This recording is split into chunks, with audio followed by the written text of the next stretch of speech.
Marion a commencé sa carrière au conseil départemental du Loiret. Elle a rejoint l'ARS Île-de-France en 2014 et jusqu'en 2020, elle dirigeait la délégation départementale des Yvelines. Et Marion Snelly va donc nous expliquer comment la Fondation des hôpitaux soutient des démarches innovantes qui passent notamment par l'utilisation de technologies. Merci beaucoup Marion. Merci, bonjour à tous.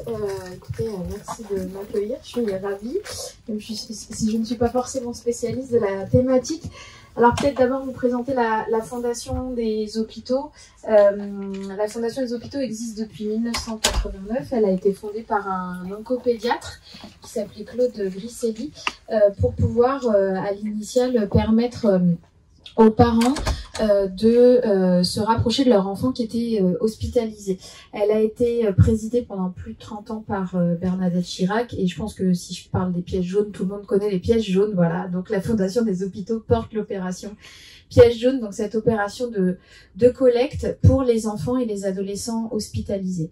En 1994, la Fondation des hôpitaux et donc la présidente ont souhaité pouvoir ouvrir également toute son action sur les personnes âgées et donc l'amélioration du quotidien des personnes âgées.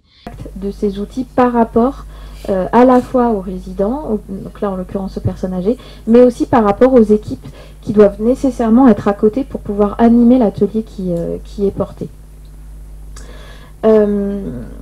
Ces nouvelles technologies dans le domaine de la santé, on voit qu'elles sont de toute façon incontournables. On fait face à des problématiques RH qui sont assez criantes, des problématiques d'attractivité, des problématiques d'accès aux soins.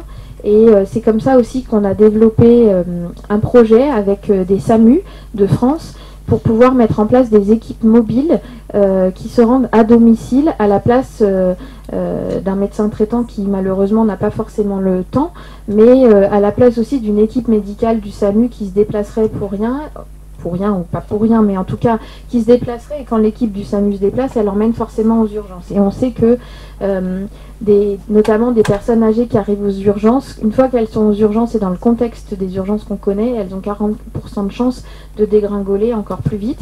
Et donc du coup, il y a eu une demande de l'ancien ministre de la Santé pour qu'on puisse travailler sur le financement de ces équipes mobiles avec des outils de téléconsultation connectés qui seraient reliés à donc des médecins traitants du territoire et qui rentreraient dans le dispositif pour pouvoir faire une première évaluation de la personne au domicile et voir si simplement cette consultation à distance avec une équipe médicalisée et avec des outils connectés suffirait pour pouvoir prendre en charge la personne, ou s'il y a vraiment nécessité d'emmener aux urgences. Donc c'est des choses qu'on essaye de développer.